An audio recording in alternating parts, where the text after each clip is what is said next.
ओम शांति।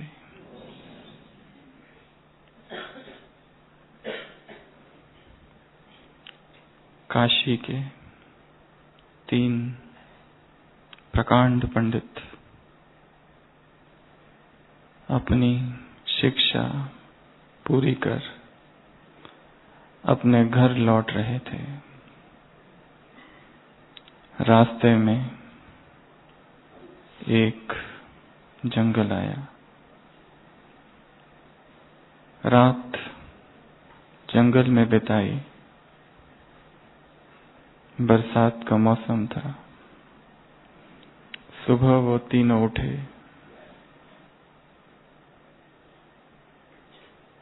कई दिनों की लंबी यात्रा थी। थक भी गए थे और सोए थे, और जब उठे तो बहुत भूख लग गई तीनों को। उसमें से एक जो होता है वो वनस्पति शास्त्री होता है, बॉटनिस्ट।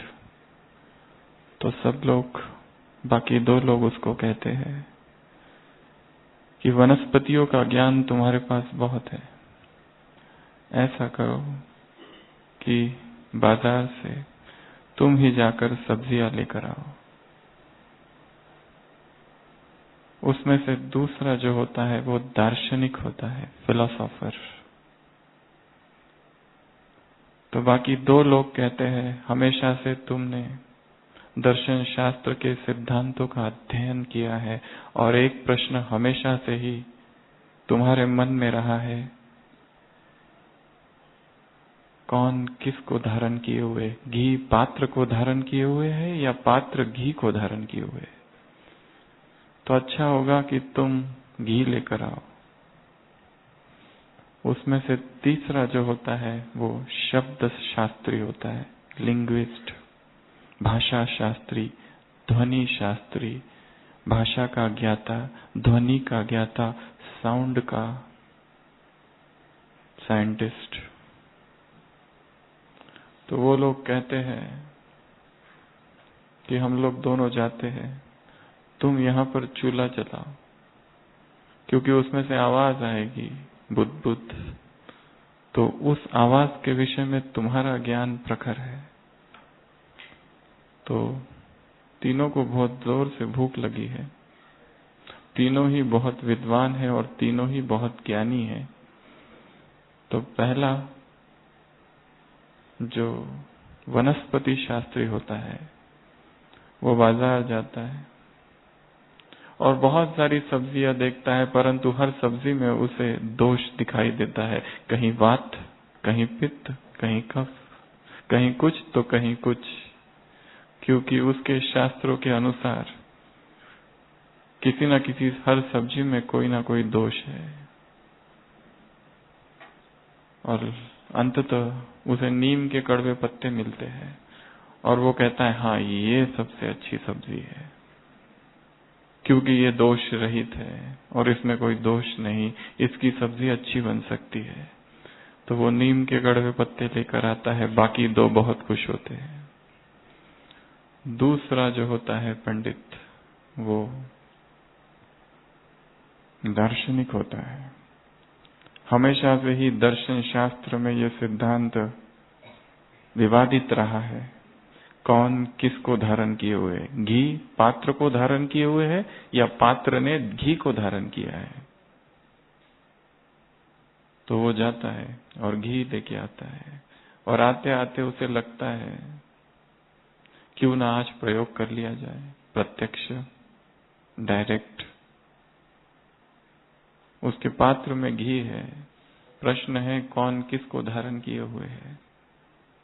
तो वो घी को, पात्र को उलट देता है, घी नीचे गिर जाता है और उसे बहुत खुशी होती है कि आज पता चल गया, जन्म जन्म का जो विवाद था उसका उत्तर आज मिल गया कि पात्र ही घी को धारण किए हुए है, घी पात्र को धारण किए हुए नहीं है। और वो खाली पात्र लिए आता है और बहुत खुश होता है। इतना बड़ा सिद्धांत आज उसे पता चल गया। तीसरा जो होता है वो भाषा शास्त्री होता है, शब्द शास्त्री होता है, लिंग्विस्ट। वो चूल्हा जलाता है, एक हंडी रखता है, पानी गर्म करता है, बरसात का मौसम, सूखी लकड़ियां जलती है तो आवाज आता है खुदबुद खुदबुद। उसने सुना था और उसके शास्त्रों में लिखा था आवाज जो आना चाहिए वो आना चाहिए बुदबुद और बुदबुद, पर आवाज जो आ रहा है वो खुदबुद और खुदबुद। वो अपने शास्त्र खोलता है और देखता है कि ऐसा किसी आवाज का वर्णन है, और पाता है कि ऐसे किसी आवाज का वर्णन नहीं है। और यहां तक शास्त्रों में ये लिखा है अगर कोई अशब्द सुनो, अपशब्द सुनो तो तुरंत उससे दूर चले जाना चाहिए, क्योंकि ऐसे शब्द वर्जित है, सुनना ही नहीं चाहिए, जो शास्त्रों में है नहीं। तो वो एक लकड़ी लेता है और जोर से उस हंडी को मारता है और उसका पानी बह जाता है और उसका पानी उस आग में पड़ता है और वो आग बुझ जाती है। तो तीनों ही महाप्रकांड पंडित, और जिनको बहुत भूख लगी थी और वो चाहते थे कि भोजन बनाएं, अंततः भूखे ही रह जाते हैं।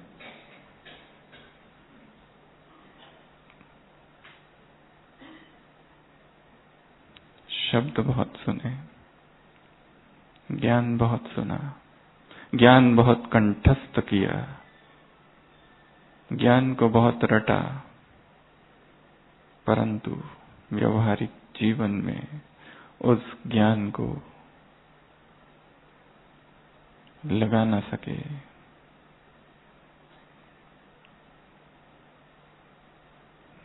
वह प्रकाश अब भी अंदर नहीं था, भीतर कोई एक अज्ञात अंधकार था। सब कुछ पढ़ने के बाद और सब कुछ जानने के बाद और खुद को ज्ञानी समझने के बाद भी अंधकार अंदर विद्यमान था। चेतना अंदर से फिर भी सोई थी। क्या ऐसी सोई हुई चेतना को जगाया जा सकता है कि जिससे जो हमने पढ़ा और जो हमने सुना और जो हमारी समझ है, उस समझ से, उस ज्ञान से हम अंतर जगत को आलोकित कर सके और जीवन को प्रकाशित कर सके और दूसरों को उस दिव्य आलोक से भर सके और इस संसार को पुनः ज्योतिर्मयी बना सके। शायद अंदर कोई सोया है, उस सोए हुए को जगाना, उस सोए हुए व्यक्ति को फिर से उठाना इस जीवन का लक्ष्य है। एक नींद है अज्ञान की नींद, जिससे हमें लगता है यहाँ जितने बैठे हैं सभी जाग गए हैं, परंतु जागने के बाद भी एक दूसरी भी निद्रा है, जिसमें बहुतांश ब्राह्मण अब भी सोए हैं। वो कौन सी निद्रा है जिसमें बहुत से ब्राह्मण अब भी सोए हैं? वो कौन सी तंद्रा है जिससे अब भी जागरण हुआ नहीं है?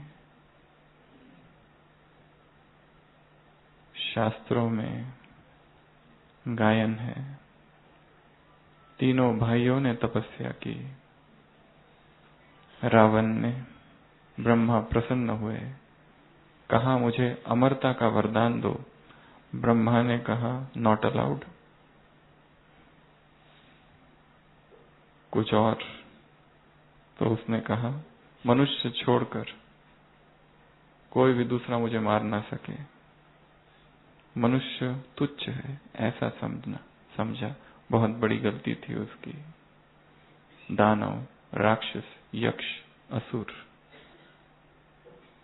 नाग, गरुड़ कोई भी मार सके पर मनुष्य न मारे। दूसरा भाई विभीषण, उसने कहा कि जब विपत्ति का समय हो तो मेरी बुद्धि स्थिर रहे और मैं धर्म का अनुपालन करूं। तथास्तु।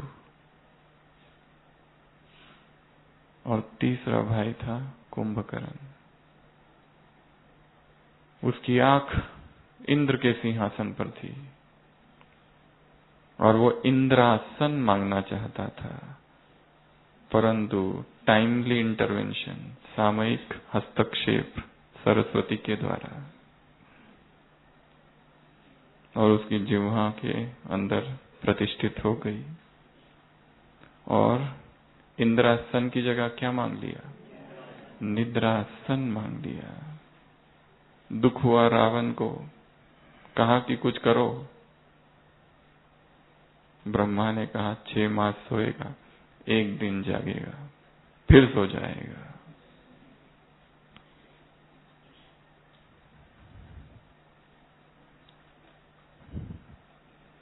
किसी वरिष्ठ बहन ने अपनी छोटी बहनों को एक चित्र दिखाया और पूछा कि ये चित्र देखो क्या दिखाई दे रहा है। छोटी ब्रह्मा कुमारी बहनों ने देखा और कहा इसमें क्या देखना है?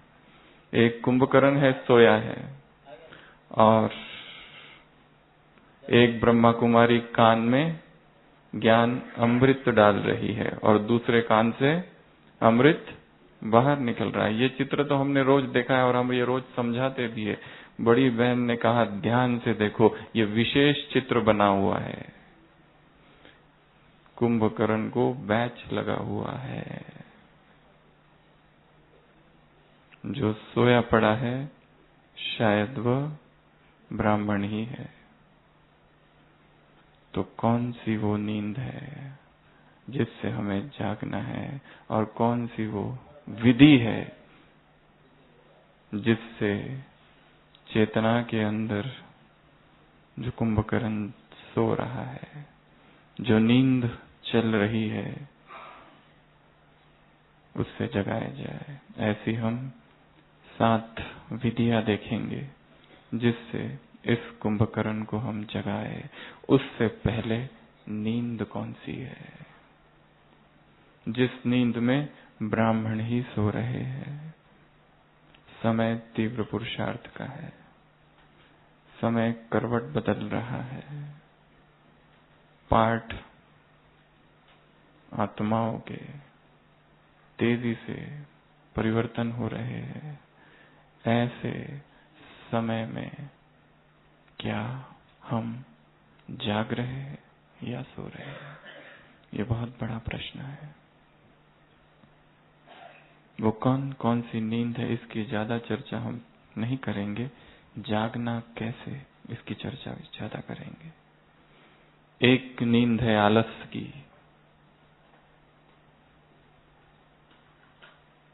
करना बहुत है परंतु आदत पड़ी है आलस्य की, आदत पड़ी है ऐशो आराम की, आदत पड़ी है सुख सुविधाओं की, और सुख सुविधाओं ने आत्मा को कम तपस्वी बना दिया है। क्या मैं आलस की निद्रा में सोया तो नहीं? उससे भी सूक्ष्म दूसरी है अलबेलेपन की निद्रा। पता सब है, आलस भी नहीं है, परंतु मन केयरलेस है। अलबेला बन गया है। क्यों बना है? क्योंकि सब बने हैं, क्योंकि दूसरे भी ऐसा कर रहे हैं। तीसरा है विस्मृति की निद्रा। स्मृति तो कभी विस्मृति, कभी याद रहता है, कभी भूल जाता है। सुबह का वरदान निरंतर याद करो, मैं महान आत्मा हूं, मैं श्रेष्ठ आत्मा हूं, मैं देव आत्मा हूं, मैं विशेष पाठधारी हूं, मैं कोटों में कोई हूं। याद करो तो फ्लू की बीमारी नहीं लगेगी, अशुद्ध फीलिंग्स नहीं आएंगे, शुद्ध फीलिंग में रहेंगे, वरदान सहज मिलेंगे, वरदानों से चलेंगे, सफलता मिलेगी। नहीं तो अशुद्ध फीलिंग में मेहनत है, परंतु विस्मृत है चेतना। मैं कौन, मैं कौन। लास्ट संडे भी कहा था बाबा ने, एक ही पहेली है, एक ही प्रश्न है, एक ही स्मृति अमृत वेले लाना है, मैं कौन, तो समर्थ बन जाएंगे। मैं कौन, यह सदर्शन चक्र, तो बाकी सारे चक्र समाप्त हो जाएंगे। तो तीसरी नींद है विस्मृति की निद्रा, स्वयं को जगाना है। हे आत्मन जाग।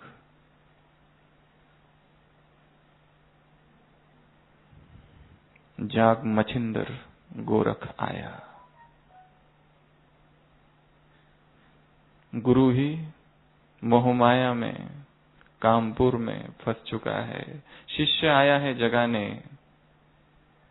जाग मछिंदर गोरख आया।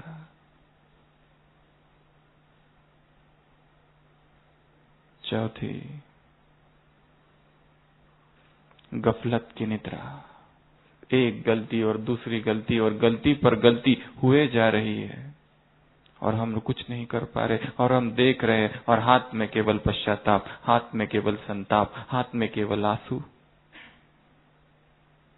किसी एक अव्यक्त वाणी में भगवान ने तीव्र पुरुषार्थ की परिभाषा दी है।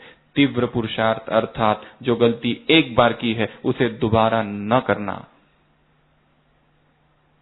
एक बार धोखा हुआ, फिर से धोखा खाना। एक बार किसी में फंस गए, अब दूसरे में फंस रहे। पहले से वैराग, परंतु दूसरे में आसक्ति। आशा अब भी है कि दूसरा सुख देगा, पहले ने दुख दिया था।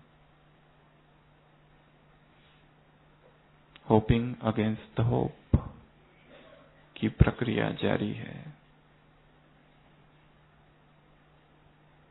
क्यों नहीं मनुष्य जान पाता कि देहधारी कभी भी वो नहीं दे सकते जो भगवान दे सकता है। गफलत की नींद, बार बार गलतियां करना, बार बार श्रीमत का उल्लंघन करना, श्रीमत तोड़ना और फिर कहना मुझे नहीं पता था। Ignorance of law excuses none.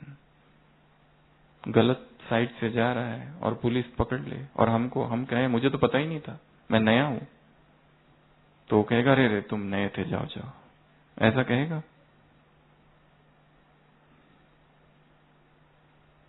काम की निद्रा। यहां सब दुर्योधन और सब दुशासन है। सुबह की मुरली, लाज राखो गिरधारी। मीरा पवित्र रही, लोक लाज की परवाह नहीं की। कल की वाणी, तुम ज्ञान में आए हो। क्या काम का सूक्ष्म नशा तो नहीं जिसमें चेतना सोई है, और जिसे मैं प्रेम कह रहा हूं और जिसे मैं सेवा का संबंध कह रहा हूं, कहीं वो काम का ही कोई सूक्ष्म रूप तो नहीं। काम की निद्रा, धन की निद्रा। धन की आवश्यकता है सेवाओं में, पर जहां पवित्रता श्रेष्ठ है, धन चरणों में आके गिरेगा। जहां फ्राक दिल है चेतना, वहां सब मिल जाएगा। जहां आत्माओं की मां बनकर पालना दे रही है आत्मा, उस निमित्त के चरणों में सारा वैभव स्वतः ही आके गिरेगा।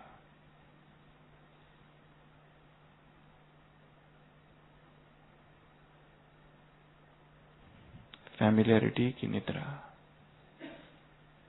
फ्रेंडशिप की निद्रा, दोस्ती ही बना रखी है। घनिष्ठता, इंटीमेसी, सब कुछ एक व्यक्ति के साथ शेयर किया जा रहा है।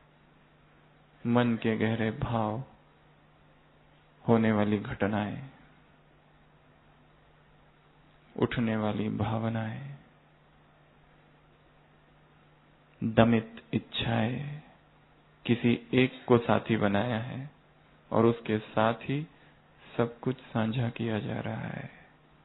जहां शेयरिंग इधर ज्यादा, ऊपर शेयरिंग कम, सीधा हिसाब है।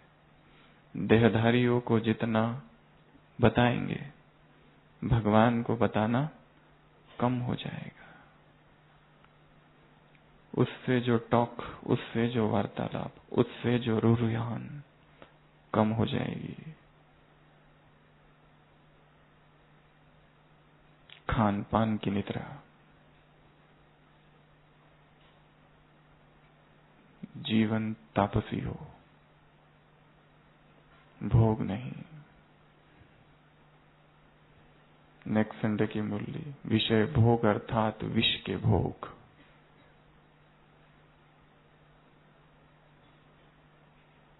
देह की संभाल करना, उसे स्वस्थ रखना, परंतु भोगों में डुबो न देना।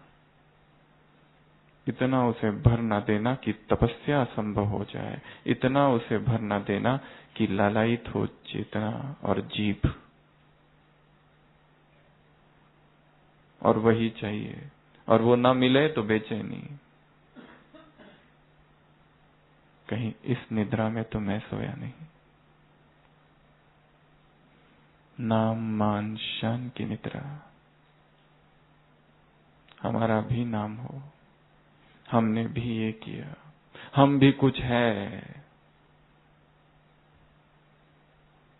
इस सब ने एक छोटी सी कहानी लिखी है। जैसे भारत में पंचतंत्र है, वैसे उन पश्चिम जगत में इस सब की कहानियां हैं और लुकमान की कहानियां हैं।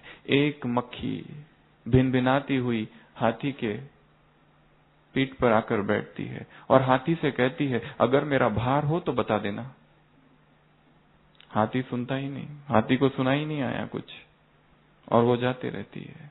बीच में पुल आता है, फिर से मक्खी कहती है, अगर देख लो, कहो तो उड़ जाऊं, मेरे पास पंख है, कहीं पुल टूट ना जाए मेरे भार से। हाथी सुनता ही नहीं, हाथी को पता ही नहीं कोई उसके पीठ पर आकर बैठा है। तीर्थ यात्रा पूरी होती है, मक्खी विदा लेती है, कहती है मैं चलती हूं, धन्यवाद तुम्हारा। तब हाथी को थोड़ा थोड़ा सुनाई आता है, कौन है? और वो कहता है, तुम कौन हो? तुम कब आके बैठी? और मुझे तो पता ही नहीं। और तुम कब उड़ गई? तब तक मक्खी तो विदा हो चुकी है। इस सब ने कहा है, मनुष्य भी ऐसा ही है, सोचता है मैं ये हूं, मैं वो हूं, मैं याऊं हूं, त्यों हूं, मैं ऐसा हूं, मैं वैसा हूं। पर संपूर्ण अस्तित्व में देखो तो तुम कहां हो? विशाल यज्ञ में हम ये सोचे कि मैं ये भी करता हूं, मैं वो भी करता हूं, और मैंने ये किया और मैंने वो किया और मेरा नाम हो। यहां जो हो रहा है परमात्मा शक्तियों के द्वारा हो रहा है। हम ये सोचना कि मैं बहुत ऐसा हूं, अहंकार को जन्म देगा। सब कुछ उसकी शक्तियों के द्वारा हो रहा है। हमारा कुछ कहना उसी मक्खी की तरह है जो सोचती है कि मेरा बहुत वजन है और मैं बहुत भारी हूं, और वो ये कहलवाना चाहती है कि दूसरों को से कि तुम भी हो, तुम्हारा भी अस्तित्व है। नाम मान शान की निद्रा, डिजिटल स्लीप, डिजिटल निद्रा।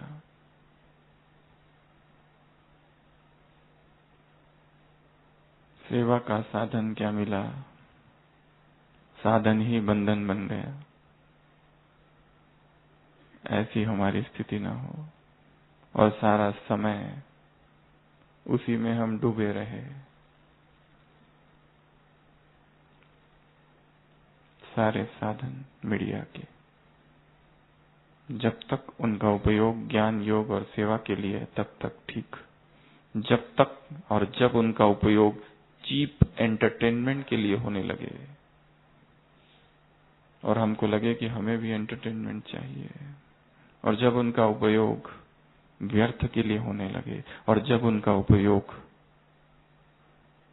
फैमिलियरिटी बढ़ाने के लिए होने लगे, और जब उनका उपयोग टाइम वेस्ट कर रहा हो, तब समझ लेना ये भी एक प्रगाढ़ निद्रा है, इलेक्ट्रॉनिक स्लीप।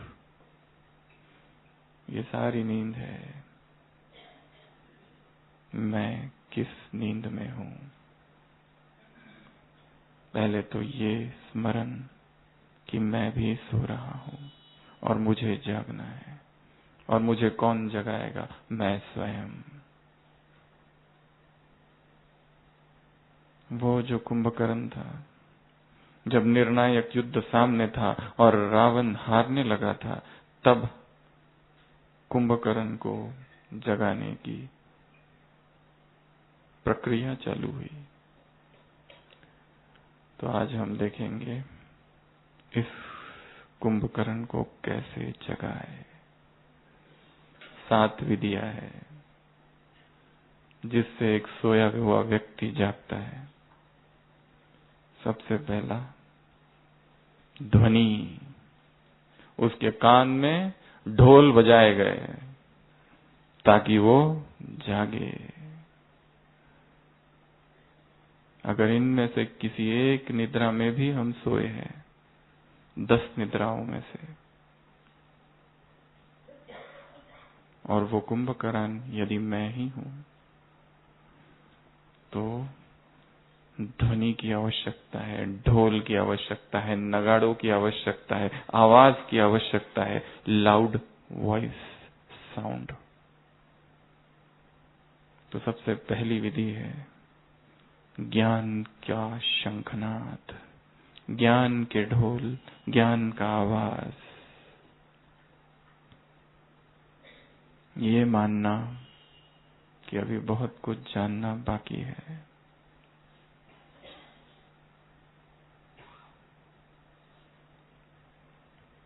ये समझना कि बहुत सारी चीजों से अभी भी मैं ग्रस्त हूं, पकड़े हुए। उनसे भागना नहीं है। अध्यात्म अर्थात भागना नहीं, वरन जागना। और जागेंगे ज्ञान से, और ज्ञान प्राप्त होगा मुरली से। तो सबसे पहले ज्ञान को लाना है, और ज्ञान को लाने के लिए सबसे महत्वपूर्ण बात है चिंतन। अपने चिंतन को प्रखर करना है।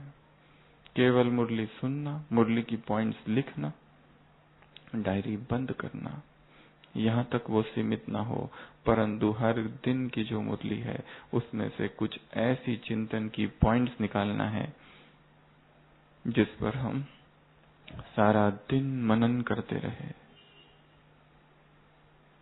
यही ज्ञान का चिंतन अंदर के सोए हुए उस कुंभकर्ण को जगाएगा। वो हमारी नींद कोई भी हो सकती है, विस्मृति की, डिजिटल, खान पान की, नाम की, विस्मृति की, गफलत की, आलस की, अलबेलेपन की, और शायद हमें ही नहीं पता कि हम भी सो रहे हैं, परंतु ज्ञान के ढोल इतने बजाते रहना, इतने बजाते रहना कि अचानक एक दिन जागरण होगा। तो सोए हुए कुंभकर्ण को जगाने के लिए चाहिए ज्ञान का मनन, ज्ञान का चिंतन, ज्ञान का अध्ययन, ज्ञान की चर्चा।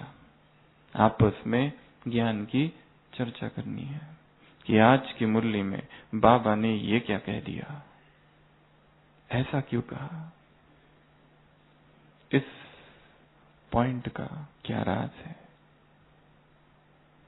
क्यों ऐसा कह रहा है, कहां लिखा हुआ है। वो लोग कहते हैं कि शादी करोगे तो बीमार हो जाओगे, तो तुम उनसे कहो कि वो सन्यासी भी ब्रह्मचारी रहते हैं, वो बीमार पड़ते हैं क्या? ये मुरली का पॉइंट है, इसको यहां से उठाओ। ब्रह्मचर्य के विषय में संसार की क्या क्या धारणा है, ये चिंतन बिंदु है। एक बिंदु बाबा ने दिया है, ये करोगे तो बीमार पड़ जाओगे, ये संसार की मान्यताएं है।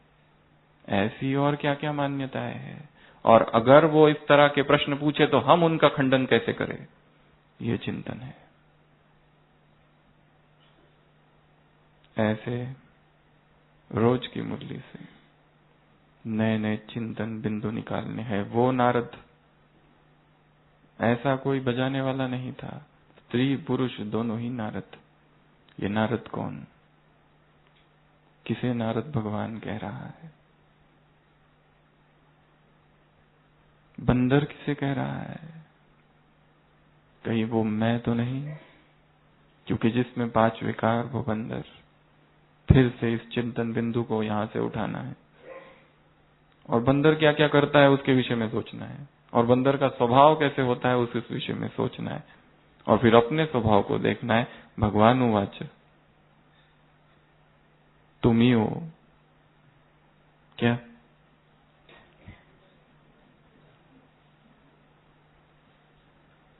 हम बात कर रहे हैं चिंतन बिंदु को उठाने की, वहां से उठाना, फिर उसके विषय में सोचना।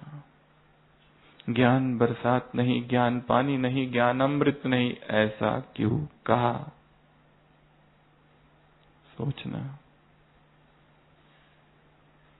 एक एक पॉइंट लेना, अलग से नोट करना, और सारे दिन भर इसमें बिजी रहना।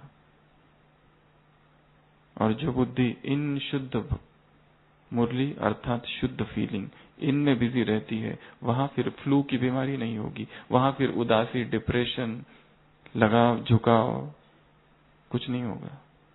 वहां हायर कॉन्शियसनेस में चेतना जिएगी, नीचे की बातें उसको प्रभावित नहीं करेगी, क्योंकि नीचे हलचल की दुनिया है, डिस्टरबेंस के अंबार लगे हैं, कांटे ही कांटे हैं, उसमें हम सुरक्षित रहेंगे।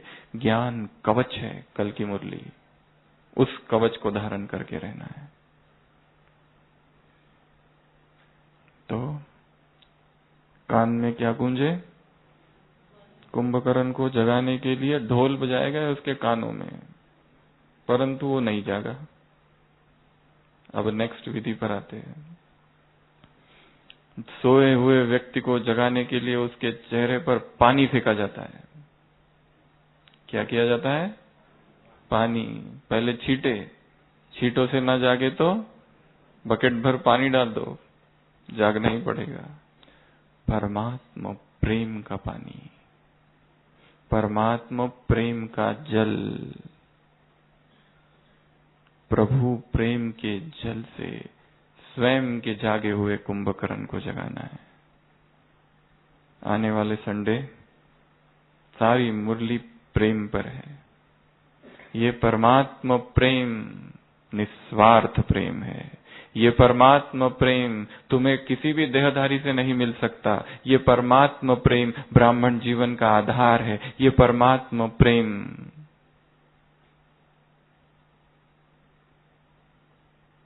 के बिना जीवन नीरस है, सूखा हुआ गन्ना। ये परमात्मा प्रेम नव जीवन का जीवदान है। ये परमात्मा प्रेम भगवान के समीप लाने वाला है। ये परमात्मा प्रेम परमात्मा साथ का अनुभव कराने वाला है। ये परमात्मा प्रेम तुम्हें 3 बातों से छुड़ाने वाला है: देह का भान, देह के रिश्ते, देह के वस्तुओं का आकर्षण। ये परमात्मा प्रेम तुम्हें बाप समान बनाने वाला है। ये परमात्मा प्रेम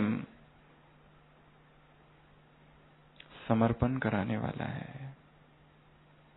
ये परमात्मा प्रेम दाता का प्रेम है। तुमने पाया क्या और तुमने छोड़ा क्या? जो छोड़ा, जो त्याग किया कौड़ी था, जो पाया वो विराट, जो भाग्य तुम्हें मिला। ये परमात्मा प्रेम जो खोया हुआ राज्य है उसे दिलाने वाला है। ये परमात्मा प्रेम तुम्हें डबल अधिकारी बनाने वाला है। तो परमात्मा प्रेम से आत्मा को जगाना है। ये सोचना कि अभी हमारा बाबा से जितना प्यार है क्या मैं करूं जिससे ये प्यार बहुत बढ़ जाए, विराट हो जाए। क्योंकि जितना प्रेम बढ़ेगा उतना समर्पण बढ़ेगा, जितना प्रेम बढ़ेगा उतना उसके समीप का अनुभव होगा, वो साथी बनेगा। अभी वो दूर है, क्या करे? जो उसके सामीप्य का अनुभव अधिक से अधिक बढ़ जाए। छोटा सा बच्चा अपने पिता से पूछता है, भगवान कितना बड़ा है? पिता कहते, वो देखो आकाश में हवाई जहाज उड़ रहा है ना, उतना। तो बच्चा कहता है, इतना छोटा? तो उसके पिता उसको एयरपोर्ट में लेके जाते हैं, एयरपोर्ट हैंगर, जहां पर फ्लाइट प्लेन्स रखे हुए होते हैं, और उसके बेटे को दिखाते एकदम समीप से, ये है एरोप्लेन।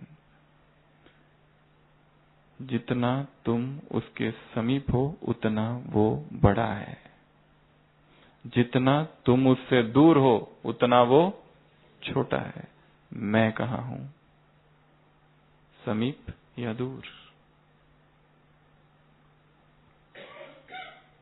उसके पास जाना है, उसके प्यार में डूबना है, अनुभव करना है। 3 प्रकार के बच्चे हैं। एक है प्रेम करने वाले, दूसरे है प्रेम निभाने वाले, और तीसरे है प्रेम स्वरूप होकर प्रेम में लीन होने वाले लवलीन बच्चे। मैं कौन सा हूं? प्यार करने वाला कि बाबा तुम हमारे दिल में हो? छाती फाड़ के दिखाऊं तो अंदर तुम ही बैठे हो। परंतु शायद परमात्मा प्रेम की परिभाषा हमने जो समझी है बहुत छोटी है। परमात्मा प्रेम अर्थात मुरली से प्रेम, परमात्मा प्रेम अर्थात यज्ञ से प्रेम, बाप से प्रेम अर्थात मधुबन से प्रेम, बाप से प्रेम अर्थात परिवार से प्रेम, बाप से प्रेम अर्थात राजयोग से प्रेम, बाप से प्रेम अर्थात श्रीमत से प्रेम, बाप से प्रेम अर्थात सेवा से प्रेम। 7 चीजें जिसमें हो तब कहेंगे कि हमारा भगवान से प्रेम है। प्रेम तो बहुत है, परंतु मुरली में क्या था वो मत पूछना। प्रेम तो बहुत है, परंतु ये परिवार के लोग खतरनाक है। पिछले संडे श्रेष्ठ परिवार का गायन किया था बाबा ने। इसी का यादगार गीता भागवत और तारामंडल है। जॉर्ज बर्नार्ड शॉ ने अपनी जीवन कहानी में लिखा है, हे प्रभु मैं तुझे स्वीकार करता हूं, परंतु ये तेरा संसार मुझे अस्वीकार है। ये पहले लिखा था, फिर थोड़ा बूढ़ा हुआ और बुढ़ापे में उसको समझ में आया और उसने अपने वक्तव्य को बदला और उसने लिखा कि यदि मैं उसको स्वीकार करता हूं तो उसका परिवार यदि मैं अस्वीकार करता हूं, इसका मतलब मैं उसे भी अस्वीकार करता हूं। उससे प्यार अर्थात उसके परिवार से भी प्यार, उसकी दुनिया से भी प्यार, उसका ये जो ब्राह्मण प्रभु परिवार है इससे भी प्यार। तो स्वयं को किससे जगाएंगे? किस पानी से, किस जल से, किस छींटों से? परमात्मा प्रेम के छींटे। और अपने बाजू वाला यदि सोया हुआ हो तो उसे भी जगा देना। कैसे जगाएंगे? उस पर भी बौछार कर देना प्रभु प्रेम की। ऐसा प्रेम हमें, हमारा प्रेम देखकर उसके हृदय में प्रेम उत्पन्न हो जाए, इतना हम उससे प्यार करें। उसको कुछ नहीं कह रहे दूसरे को, परंतु हमारा उसके प्रति ऐसा समर्पण और ऐसा प्रेम हो, उसकी वाणी के प्रति, उसके बोल के प्रति, उसके यज्ञ के प्रति, उसके परिवार के प्रति, उसके श्रीमत के प्रति, उसके ज्ञान के प्रति, उसकी सेवा के प्रति, उसके सिखाए हुए राजयोग के प्रति, उसकी दी हुई धारणाओं के प्रति, उसकी सिखाई हुई पवित्रता के प्रति, कि ऐसी धारणाएं और ऐसी पवित्रता देखकर उसके हृदय में भी परमात्मा प्रेम का अंकुर फूटे, परमात्मा प्रेम का वृक्ष जन्मे, पल्लवित हो, अंकुरित हो, पल्लवित हो, वट वृक्ष बन जाए, जिसकी छाया में संसार विश्राम करे। ये दूसरा। फिर भी नहीं जागा कुंभकर्ण, क्योंकि निद्रा बहुत सघन है। तीसरा, प्रकाश। कोई सोया है, कमरे में अंधकार है, तो क्या किया जाता है? कर्टन को हटाया जाता है ताकि सूर्य का प्रकाश और सूर्य की किरणें उसके चेहरे पर आए और उसे पता चले कि अरे भाई समय क्या हुआ है। समझ का प्रकाश। कौन सा प्रकाश? समझ का, ज्ञान की ध्वनि कहा, प्रकाश समझ। आज सुबह की साकार मुरली। जब तुम ब्राह्मण बनते हो और ज्ञान को समझते हो तब देवता बनते हो। जब तुम ब्राह्मण बनते और ज्ञान को समझते हो, कितना हमने समझा है। तो सभी स्थिर बैठेंगे। 5 संकल्प दे रहे हैं वरदान से। मैं महान आत्मा हूं, मैं श्रेष्ठ आत्मा हूं, मैं विशेष पाठधारी हूं, मैं देव आत्मा हूं, मैं कोटों में कोई आत्मा हूं। इस शुद्ध फीलिंग में स्थित हो जाना, संपूर्ण समझ के साथ। अपनी अंडरस्टैंडिंग को बढ़ाना है, जीवन के प्रति अंडरस्टैंडिंग, संबंधों के प्रति अंडरस्टैंडिंग, अपने ही मन के विचारों की अंडरस्टैंडिंग, अपने ही संस्कारों की समझ, अपने ही आदतों की समझ। वो आदत कैसे बनी, कहां से बनी और ये क्यों हो रहा है। नहीं तो हमारी स्थिति उन 3 पंडितों की तरह होगी। ज्ञान तो बहुत था, परंतु समझ नहीं थी, प्रैक्टिकल एप्लीकेशन मिसिंग था। इस अंडरस्टैंडिंग को बढ़ाना है और उसके लिए 2 चीजों की आवश्यकता है, मौन और एकांत। बिना मौन के और बिना एकांत के समझ नहीं बढ़ सकती। जितना जितना जीवन में जो घटनाएं हो रही है, व्यक्ति शाम को या सुबह कुछ समय एकांत में जाकर उन घटनाओं का चिंतन नहीं करता और ये नहीं सोचता कि किस तरह से ज्ञान को इन परिस्थितियों में प्रयोग किया जाए, क्योंकि परिस्थितियां बहुत विकट है, प्रतिकूल है,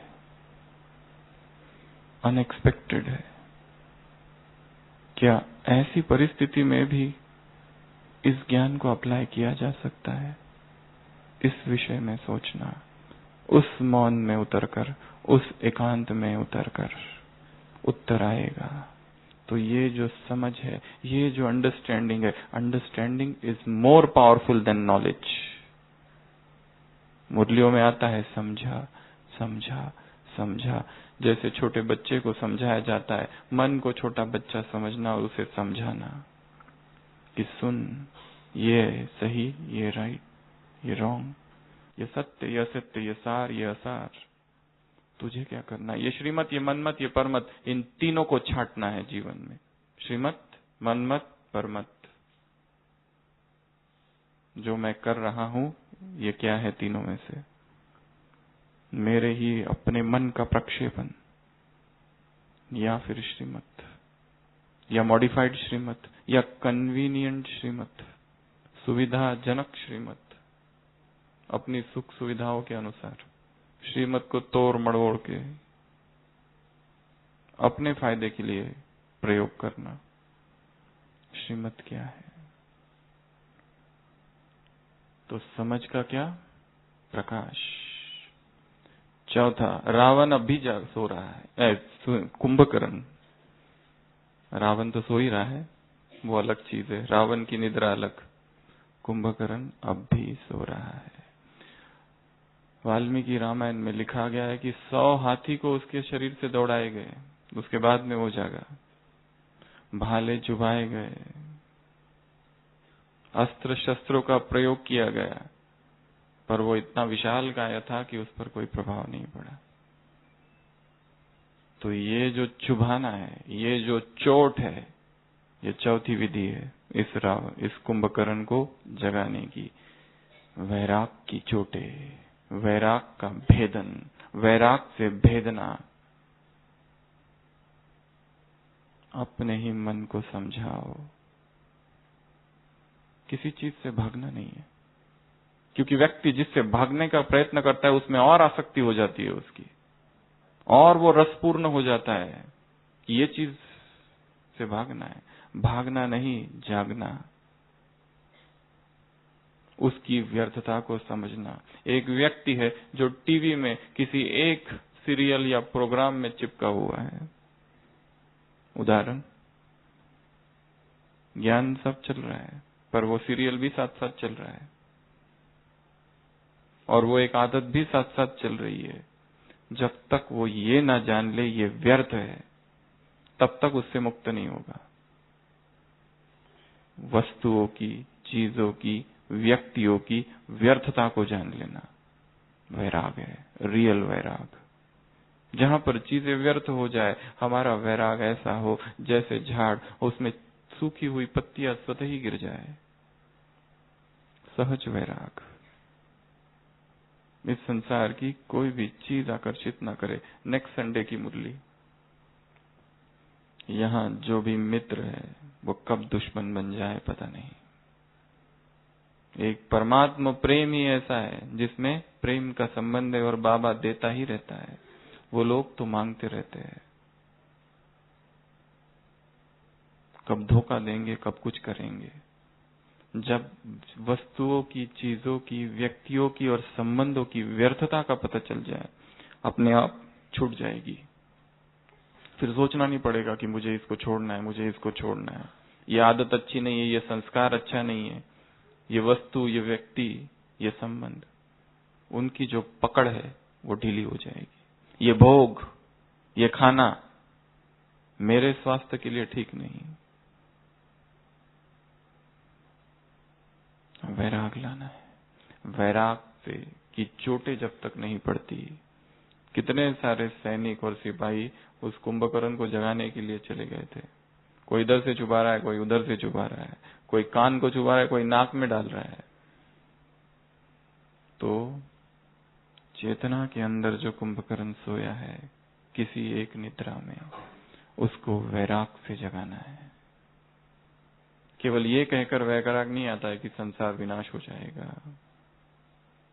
आसार है चिंतन, सोचना, मेरा क्या क्या नुकसान हो रहा है इस एक भोग की वजह से, इस एक आसक्ति की वजह से। गहन चिंतन और उससे मुक्त हो जाना। संन्यास अर्थात दमन नहीं, मुक्ति हमारा बेहद का है। मुक्त हो जाना, अब उसका कोई अस्तित्व ही नहीं हमारे लिए, ऐसी अवस्था। परंतु कुंभकर्ण अब भी जाग रहा है, अब भी सो रहा है। कैसे जगाए? अगला है उसको हिलाना डुलाना। क्या करना? उसको हिलाना डुलाना, सेवा से हिलाना डुलाना। आज सुबह की मुरली, मम्मा बाबा भी क्या करते थे? बर्तन मांजते थे, झाड़ू झाड़।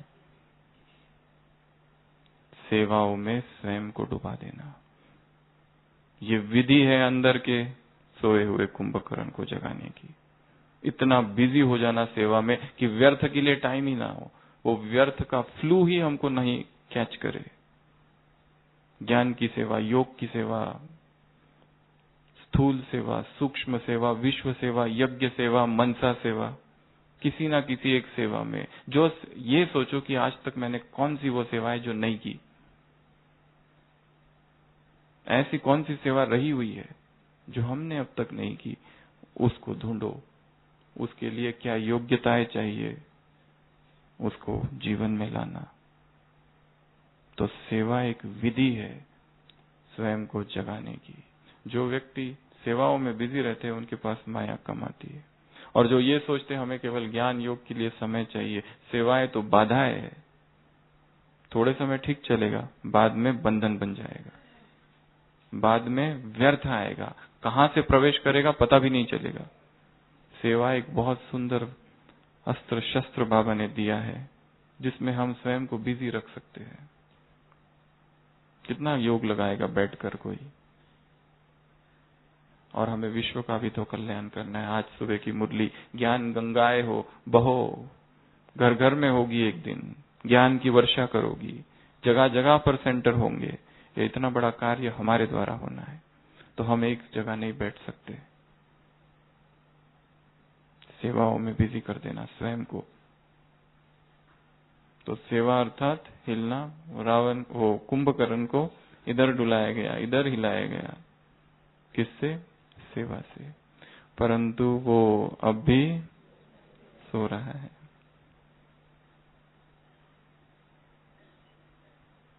अब क्या करें आप बताओ? एक चीज बाकी है करना, सुगंध। वो कुंभकर्ण भी कैसे जागा था? सुगंध से, पवित्रता की सुगंध, पवित्रता की फ्रेग्रेंस। इस सुगंध को बढ़ाना है।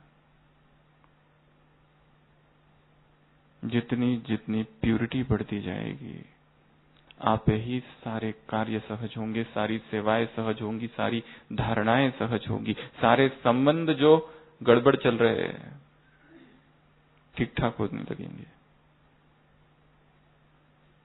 क्योंकि संबंध को बिगाड़ा है अपवित्रता ने।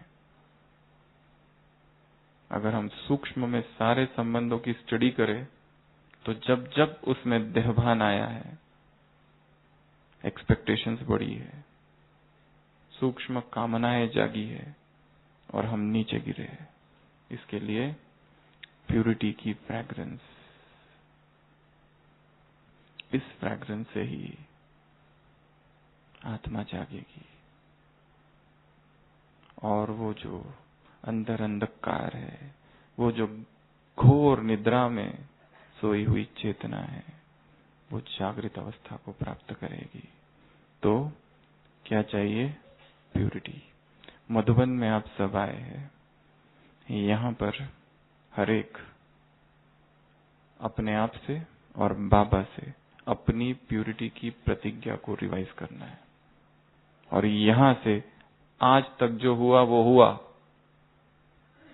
पर आज से मनसा वाचा कर्मणा दृष्टि वृत्ति कृति संपूर्ण पवित्रता का पालन करेंगे, ऐसी दृढ़ प्रतिज्ञा कर कर जाना है। जरा भी इस सब्जेक्ट में कमी ना हो, क्योंकि ये प्रथम सब्जेक्ट है। जरा भी इसमें हलचल ना हो। तो इस कुंभकर्ण को जगाने के लिए कौन कौन सी चीजें चाहिए? सबसे पहला आवाज, दूसरा पानी, तीसरा प्रकाश, चौथा भेदना, पांचवा हिलाना डुलाना, छठवा सुगंध, और सातवां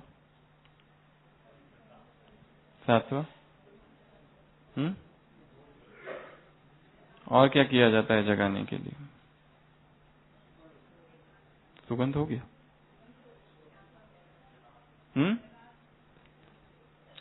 सोया हुआ एक व्यक्ति है, उसको जगाना है, तो क्या करेंगे? हिला दिया, चुबाया, पानी डाला, प्रकाश डाला, सुगंध दी, और क्या करेंगे? धक्का। क्या चाहिए? 7वां नंबर, धक्का चाहिए, जबरदस्त स्मृति का धक्का। उसे स्मृति दिलाना, तब धक्का लगे उसे, अरे तुम कौन हो और क्या कर रहे हो। श्रेष्ठ ब्राह्मण बने और श्रेष्ठ परिवार में आए और ये तुम्हारे कर्म। लज्जा आनी चाहिए अपने आप से ऐसे बात करना कि मैं ये हूं और ये कर रहा हूं। अपने आप को ही जगाना, अपने आप को ही जबरदस्त धक्का देना, ऐसा धक्का कि जिससे हम जागे।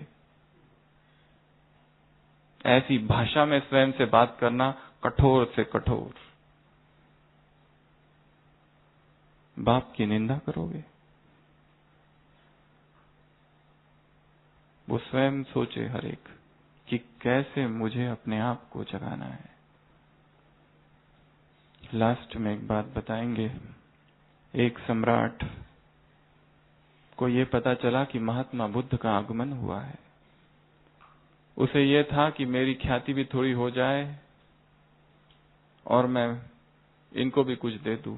तो वो एक बहुमूल्य हीरा लेके जाता है अपने साथ, एक ऐसा हीरा कि उसको लगता है ये हीरा मैं यदि महात्मा बुद्ध को दूंगा तो सब जगह मेरा नाम फैल जाएगा कि इतना बहुमूल्य हीरा इसने महात्मा बुद्ध को दिया।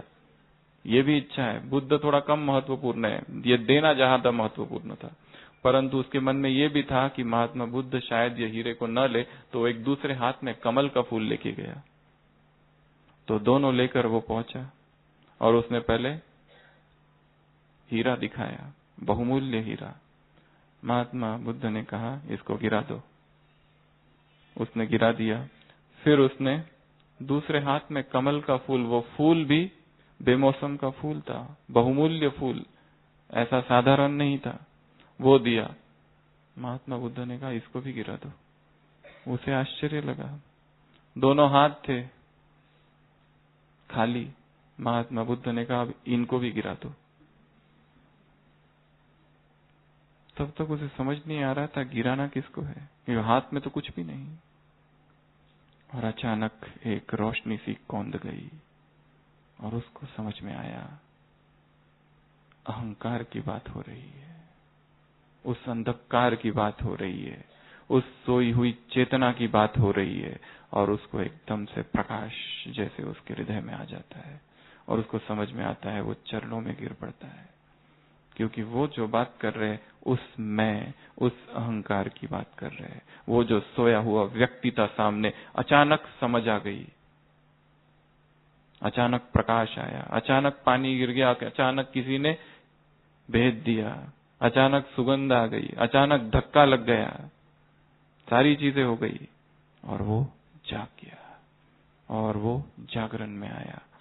तब उसको पता चला मैं ये सब क्या कर रहा था। तो स्वयं को ये 7 चीजें फिर से, सबसे पहली बात, कौन सा प्रकाश, कौन सी ध्वनि? ज्ञान की ध्वनि। ज्ञान की ध्वनि अर्थात चिंतन, मनन, अध्ययन। रोज मुरली से 3-4 टॉपिक्स निकालना, उसके ऊपर सारे दिन भर चिंतन करना। टॉपिक्स निकालना है, पॉइंट्स बहुत लिख ली, अब टॉपिक्स निकालो और सारे दिन भर जब भी टाइम मिले उनके ऊपर सोचो ये क्यों कहा गया, लक्ष्य क्या, मर्यादा पुरुषोत्तम क्यों कहा ऐसा, मर्यादाएं कौन सी है, एक एक पॉइंट पर चिंतन चालू हो जाए। ये गीत है, पूरा गीत पर ही मुरली है। कुछ कुछ हम कितने गीत सुनते हैं, कभी ऐसी मुरली अंदर गूंजती है। एक गीत होता है, उस एक गीत पर पूरी मुरली होती है। तो सबसे पहला ज्ञान की ध्वनि, दूसरा परमात्मा प्रेम के छींटे। आपको काम दे रहे हैं, परमात्मा प्रेम के क्या क्या फायदे हैं। जब भी समय मिले तब इसके ऊपर लिखना, परमात्मा प्रेम के क्या क्या फायदे। मनुष्य प्रेम और परमात्मा प्रेम की तुलना, इधर लिखो ईश्वरीय प्रेम, इधर लिखो मनुष्य का प्रेम, दोनों में क्या अंतर है, अपनी बुद्धि को चलाना है। दूसरा पानी, तीसरा प्रकाश, समझ का प्रकाश, अंडरस्टैंडिंग को बढ़ाना है, उसके लिए चर्चा करनी है दूसरों के साथ, ज्ञानी आत्माओं के साथ, जिनको इंटरेस्ट है ज्ञान और योग में, उनके साथ पूछना है कि ये क्या है, वो क्या है, ऐसा क्यों कहा, वैसा क्यों कहा। ब्रेन स्टॉर्मिंग जिसको कहा जाता है, तब कहीं जाकर ये समझ में आएगा। क्योंकि ये ज्ञान बहुत हाई लेवल का है, पीएचडी लेवल। इसके लिए स्टडी, अंडरस्टैंडिंग भी बहुत ज्यादा चाहिए, ब्रेन बहुत शार्प चाहिए, बुद्धि तीक्ष्ण चाहिए, तो ये समझ में आएगा। चौथा, वैराग की चोट, बैठना एकांत में और सोचना व्यर्थता के विषय में, नुकसान के विषय में, क्या ये संसार है और कैसा ये संसार है। कुछ दिन पहले बाबा ने कहा ये छीछी शरीर है और छीछी दुनिया है, दोनों से मुक्त हो जाओ। ये शरीर छीछी क्यों है, इसका चिंतन करना। क्या है इस शरीर में, कौन सा है सौंदर्य, कहाँ है सौंदर्य, क्यों भ्रमित करता है, क्यों पागल हो जाते हैं लोग इस देह के पीछे, क्यों वासनाओं को जन्म देता है। चिंतन। अगला 5वां, सेवा का क्या, हिलना डुलना।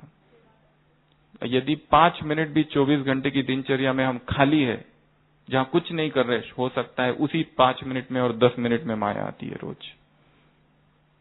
उस 10 मिनट को, वो रात को सोने से पहले भी हो सकते, दोपहर के 10 मिनट हो सकते, उसको सेवा से भर देना। सोचना इस समय मैं क्या चिंतन करूं, तो सेवाओं का हिलना डुलाना। नेक्स्ट, पवित्रता की सुगंध से स्वयं को भरना है। 2-3 किताबें हैं, एक जगदीश भाई की किताब लिखी हुई है ब्रह्मचर्य, जिन्होंने नहीं पढ़ी वो ले ले और पढ़े। दूसरी किताब है यज्ञ में संपूर्ण पवित्रता, जिसमें बाबा के सब संकलन किए हुए शब्द है। स्पार्क में एक किताब है संपूर्ण पवित्रता की। ये 3 पवित्रता की किताबें हमारे पास उपलब्ध है। ब्रह्मचर्य को फिर से दृढ़ करना है, उसके लिए चिंतन, ज्ञान, समझ की आवश्यकता है।